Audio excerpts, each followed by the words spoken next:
د غزې د مظلوم ملت او د مظلوم ولس په ملاتړ باندې د میدان وردګو ولایت ټول ولسونه راوتلي دي او موږ د دغو مظلومانو د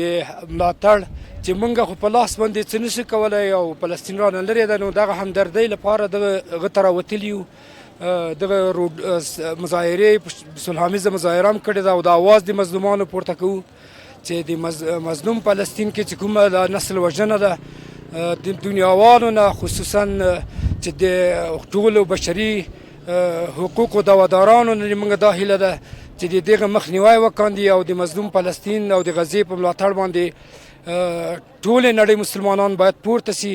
او فلسطین د موږ د بدن یوه حصه ده په هیڅ صورت کې موږ د فلسطین دغه اوسنی حالت چې هلته روان ده دا په کلکو ټکو موږ غندو او په هیڅ صورت کې د یهودو اسرائیلو صهیونستانو ته د دې اجازه باید حکومت ورنه کاندي چې د دې دغه حالت نور همداسې دوام ولري.